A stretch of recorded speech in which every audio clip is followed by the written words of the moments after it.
ইসরায়েলের সন্ত্রাসী হামলার জন্য হামাসের 6 নেতার বিরুদ্ধে আনুষ্ঠানিক অভিযোগ এনেছে জাস্টিস ডিপার্টমেন্ট। মঙ্গলবার এক ভিডিও বার্তায় একথা জানিয়েছেন অ্যাটর্নি জেনারেল মেরিক গারল্যান্ড। তিনি জানান, গত বছরের 7 অক্টোবর ইসরায়েলে হামলা চালিয়ে আমেরিকান নাগরিক সহ 12 শতাধিক মানুষকে হত্যা করে হামাস।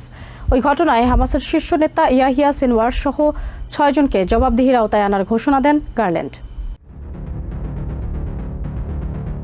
গত 7 অক্টোবর ইসরায়েলে সন্ত্রাসী হামলা চালিয়ে হত্যাকাণ্ড, সন্ত্রাসী কর্মকাণ্ডে অর্থায়ন, গণবিধ্বংসী অস্ত্র ব্যবহার সহ হামাস নেতাদের বিরুদ্ধে জাস্টিস ডিপার্টমেন্ট বেশ কয়েকটি অভিযোগ এনেছে বলে জানান অ্যাটর্নি জেনারেল মেরিক গারল্যান্ড। হামাসের বর্তমান নেতা ইয়াহিয়া সিনওয়ার, উপনেতা মারওয়ান ইসা, সাবেক প্রধান ইসমাইল হানিয়া ও খালেদ মিশাল, মোহাম্মদ দেইফ ও আলী বারাকার বিরুদ্ধে এসব অভিযোগ আনা হয়েছে।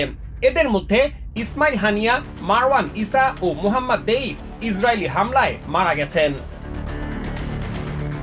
গারল্যান্ড বলেন, ইরান সরকারের সমর্থন ও সহায়তায় ইসরায়েল রাষ্ট্রকে নিশ্চিহ্ন করতে বেসামরিক নাগরিকদের হত্যা, সন্ত্রাসী কর্মকাণ্ড চালিয়ে আসছে হামাস।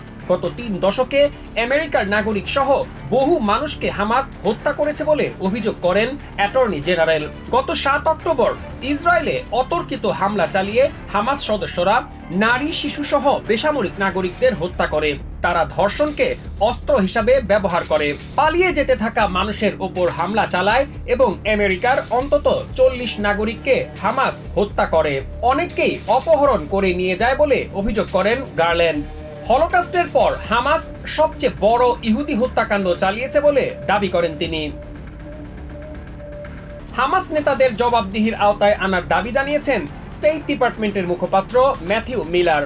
সংবাদ সম্মেলনে মিলার বলেন, তাদের হয় বিচার, না হয় যুদ্ধের ময়দানে নিশ্চিহ্ন হওয়া দেখতে চান তিনি। মিলার আরো বলেন, হামাস যা করেছে তাতে তাদের বিচার ব্যবস্থার মুখোমুখি করা উচিত। বিশেষ করে গাজায় জিম্মি থাকা অবস্থায় আমেরিকার নাগরিক সহ অন্যদের মৃত্যুর ঘটনায় কে বা কারা জড়িত তা খুঁজে বের করে তাদের বিচারের আওতায় আনার দাবি জানান Matthew Miller. Masum Hasan, TVN 24 news desk.